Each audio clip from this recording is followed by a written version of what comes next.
नमस्कार, स्वागत है आप सभी का एनबी न्यूज में। आज हम आप पहुंचे हैं दिव्य ज्योति जागृति संस्थान, जहां हम आज सर्वश्री आशुतोष महाराज जी के शिष्य स्वामी अर्जुनानंद जी से चर्चा करने वाले हैं महाशिवरात्रि पे। आइए जानते हैं क्या है इसका आध्यात्मिक महत्व। नमस्कार स्वामी जी। स्वामी जी, हमें ये जानना है कि शिवरात्रि, महाशिवरात्रि जिसे कहा जाता है, इसका अध्यात्म में कितना महत्व है? सबसे पहले सभी दर्शकों को हर हर महादेव।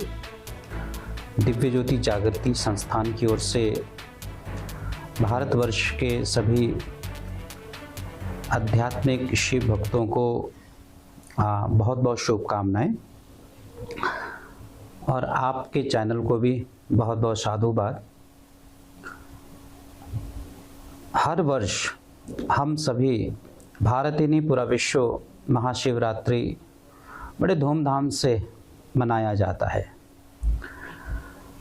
और महाशिवरात्रि एक परंपरागत पूरा विश्व धूमधाम से सेलिब्रेट करता है।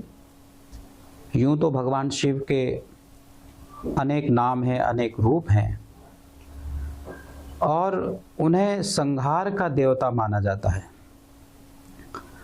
क्योंकि कोई भी वस्तु यदि सृजन होता है उसकी एक सीमित आयु भी होती है, और निश्चित काल के पश्चात वह विषय वस्तु समाप्त भी होती है। ये ब्रह्मांड का एक नियम है, एक सूत्र भी है। भगवान शिव हमें ये समझाना चाहते हैं कि जो वस्तु का सृजन हुआ है उस वस्तु का विनाश भी निश्चित है। और हर वर्ष महाशिवरात्रि का पर्व हमें यही संदेश देता है कि सृजन और विनाश ये सृष्टि के नियम है। जैसे विज्ञान के अनुसार हमारे देह में, हमारे शरीर में बहुत सारे अनगिनत टिश्यूज बनते हैं, और वह विनाश भी होते हैं, खत्म भी होते हैं। जैसे किसी का जन्म होता है, उसके पश्चात उसका मृत्यु निश्चित है। कोई भी वस्तु बनने के पश्चात उसका संहार भी ये निश्चित है। और हर वर्ष महाशिवरात्रि का ये पर्व हमें ये संदेश लेकर के हमारे समक्ष उपस्थित होता है। ये पर्व और संहार कोई बुरी चीज नहीं है, क्योंकि किसी भी वस्तु विशेष का संहार होगा तभी नवीन सृजन हो पाएगा। जैसे बहुत सारे लोगों को मृत्यु से बहुत भय लगता है, परंतु मृत्यु यदि संहार है तो नवीन जीवन की सूचना भी है। मैं आपको बताना चाहता हूं कि भगवान शिव के विषय में जो श्री रामचरितमानस या अन्य हमारे ग्रंथों में जो भगवान शिव के विवाह का प्रसंग है। अब भगवान शिव का जब विवाह हुआ तो पार्वती के साथ हुआ, और भगवान शिव पार्वती के विवाह में जब भगवान शिव जब पार्वती से विवाह करने जब जाने लगे तो उनका श्रृंगार कैसे हुआ? उनका अद्भुत श्रृंगार हुआ है। उनके गणों ने श्रृंगार किया, तो उसमें श्रृंगार में एक विषय आता है कि जो शमशान का भभूत है, राख है, वो अपने पूरे शरीर में वो लगाते हैं। हमारे दिव्य गुरु सर्वश्री आशुतोष महाराज जी ने हम सबको ये समझाया भी है कि भगवान शिव ने अपने शरीर पर भभूत अर्थात भस्म अर्थात राख को अपने शरीर में लगाया। इसके पीछे कारण है भस्मांतम शरीरम, यह शरीर एक न एक दिन भस्मीभूत ही होगा, आज नहीं तो कल, इसकी एक सीमित आयु है। भगवान शिव ने हर श्रृंगार से इस मनुष्य समाज को यह समझाया है कि देखो, जीवन एक सीमित समय तक रहता है, उसके पश्चात तुम्हें इस शरीर को छोड़ना पड़ता है। परंतु शास्त्र कहते हैं कि शरीर समाप्त होता है, शरीर को संचालित करने वाली जो दिव्य आत्मा है वो कभी खत्म नहीं होती। भगवान श्री कृष्ण इस बात को बहुत सुंदर स्पष्ट करते हैं। वासांसी जीर्णानि यथा विहाय नवानि गृह्णाति नरो प्राणी तथा शरीराणि विहाय जड़न्यानि शन्याति नवानि देहि नैनम छिन्नन्ति शास्त्राणि नैनम दहति पावकः न चैवन क्लेदयन्त्यपो न शोषयति मारुतः। जिस प्रकार से पुराने वस्त्रों का परित्याग कर आप नए वस्त्र धारण करते हो, वैसा ही यह शरीर भी एक सीमित आयु के लिए हमें प्राप्त हुआ है। उसके बाद कुछ काल के पश्चात ये शरीर छूट जाता है, परंतु इस शरीर में कार्य करने वाली जो दिव्य आत्मा है, ईश्वर का अंश है, वो कभी खत्म नहीं होती है। श्रीमद् भागवत गीता इसकी पुष्टि करता है। इसे न शास्त्र काट सकता है, न वायु सुखा सकता है, न अग्नि जला सकता है। ऐसी दिव्य आत्मा हमारे घट के भीतर में है। ये आत्मा फिर से दूसरे शरीर को प्राप्त करती है, नवीन शरीर को प्राप्त करती है। इसलिए हमारे आदिगुरु शंकराचार्य जी ने कहा, पुनरपि जननम पुनरपि मरणम, बार बार जन्म लेना और बार बार शरीर का परित्याग करना, ये श्रृंखला चलता ही रहता है। परंतु शास्त्रों में यह भी बात बताई गई है कि जिसको आत्मा का बोध हो जाता है, जिसको शिव का बोध हो जाता है, उसको इस भौतिक शरीर में आना और जाना, ये जो चक्र है, वो हमेशा के लिए समाप्त होता है। इसीलिए मनुष्य समाज जो जन्म और मृत्यु के चक्कर में फंसा है, उसे जब किसी पूर्ण गुरु के द्वारा आत्मबोध हो जाता है, आत्मज्ञान मिल जाता है, ईश्वरीय प्रकाश स्वरूप का दर्शन हो जाता है, उसके पश्चात आवागमन का जो चक्र है वो हमेशा हमेशा के लिए छूट जाता है। इसलिए संत कबीर जी ने बहुत सुंदर कहा, जिस मरने ते जग डरे मेरा मन आनंद, मरने ही ते पाइए पूर्ण पूर्ण परमानंद। जिस मृत्यु से ये जग बहुत घबराता है, डरता है, लेकिन संत कहते हैं मुझे उस मृत्यु से कोई भय नहीं, बल्कि मेरा मन आनंदित हो उठता है, क्योंकि उस परमात्मा से पूर्ण रूपेण मिलन तो मृत्यु के पश्चात ही होता है। जो मनुष्य शिव को न जानकर, आत्मबोध किए बगैर भौतिक संसार में ही जी रहा है, वह मनुष्य सबत्व की ओर जा रहा है। पूर्ण गुरु के शरणागति के पश्चात जो मानव निरंतर अध्यात्म ज्ञान को प्राप्त करने के पश्चात निरंतर योग और साधना में निमग्न है, वह शिवत्व की ओर जाता है। यही ये महाशिवरात्रि का पर्व हम सबको संदेश देता है। हमने महाशिवरात्रि के पर्व के महत्व के बारे में जाना। स्वामी जी, आज अंतरराष्ट्रीय महिला दिवस भी है और कहा जाता है कि शिव शक्ति का रूप है। आप नारी को और महाशिवरात्रि का जो दिन है उसे कैसे देखते हैं? हमारे शास्त्रों में एक बहुत सुंदर वर्णन आता है कि भगवान शिव और पार्वती का जब विवाह हुआ, तो ऐसा सुनने में आता है, ग्रंथों में ऐसा पढ़ा जाता है कि भगवान शिव और पार्वती का आधा शरीर शिव का और आधा शरीर पार्वती का हो गया था, जिसको हम अर्धनारीश्वर कहते हैं। इस व्याख्यान को हम इस हिसाब से भी ले सकते हैं कि जैसे आज भारत में भारत सरकार हो, चाहे पूरे विश्व में जो नारियों का जो सम्मान है वो बृहद रूप में बढ़ा है और सरकारें इसको सख्त कदम उठा भी रही हैं, चाहे वो भारतीय राजनीति में हो, चाहे वो हर व्यवस्था में हो, टेक्नोलॉजी में हो, चाहे वो अध्यात्म जगत में भी हो।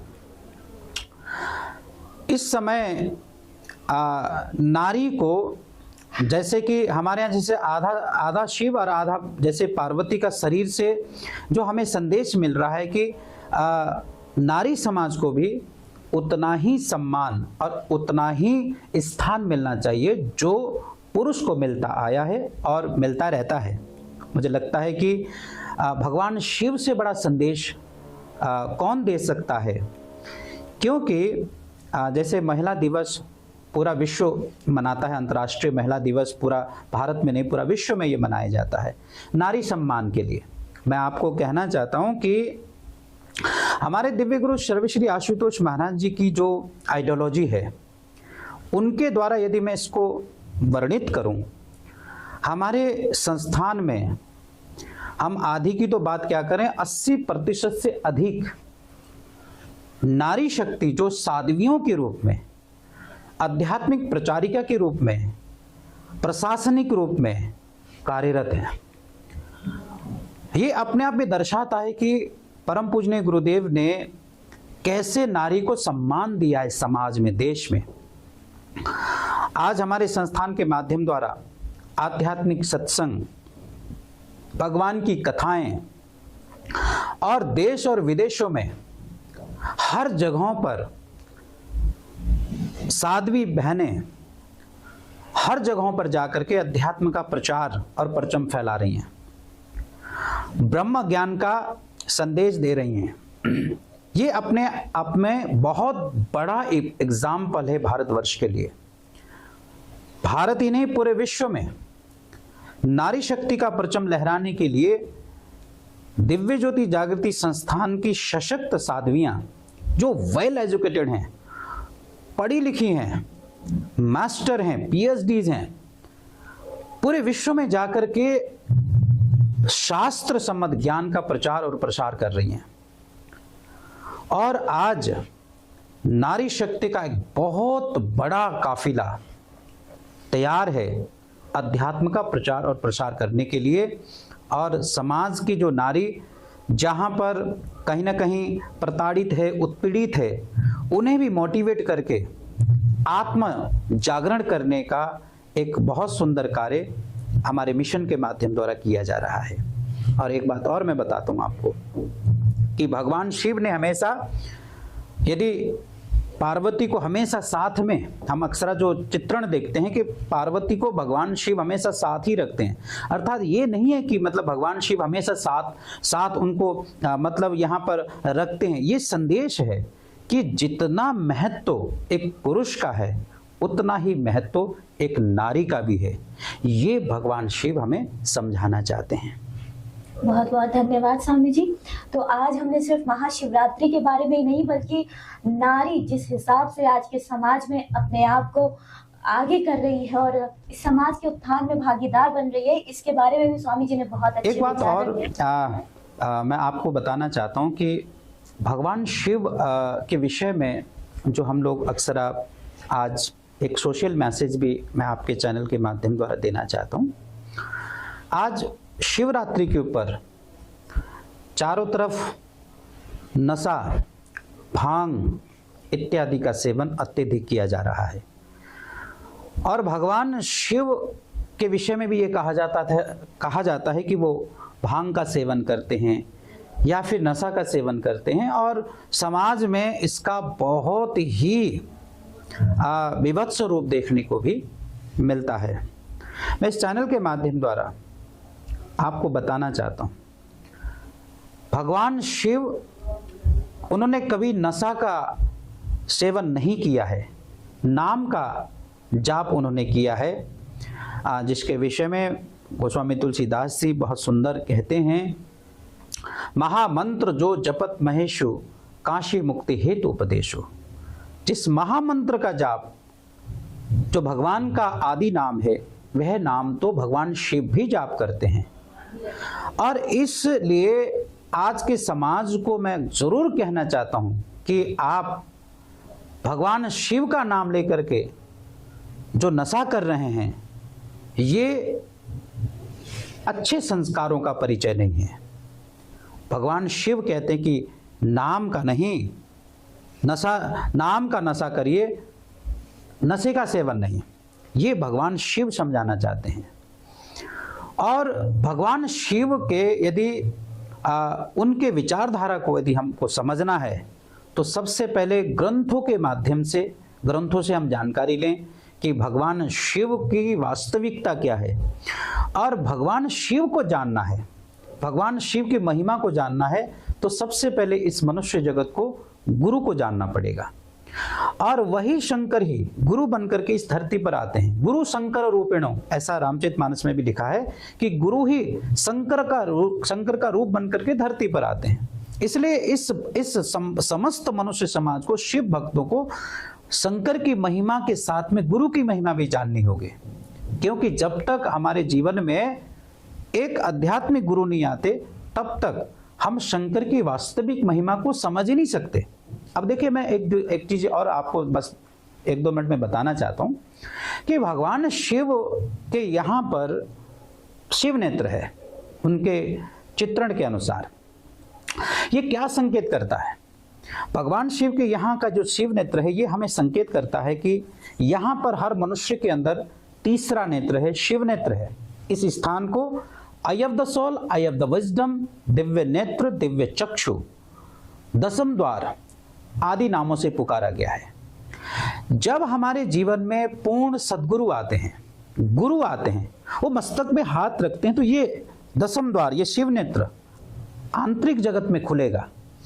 उसके पश्चात आप, जो शिव आपके भीतर में ही प्रकाश रूप में विद्यमान है, जिसके विषय में हम आरती के बाद रोज बोलते हैं, कर्पूर गौरम करुणावतारम संसार सारम भुजगेंद्रहारम सदा वसंतम हृदयार विंदे भवम भवानी सहितं नमामि।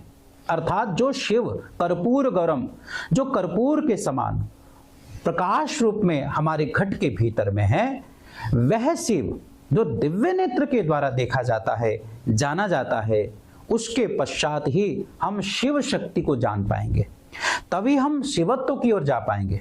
और मुझे कहते हुए बहुत खुशी है और बहुत प्रसन्नता भी है और गर्व भी है।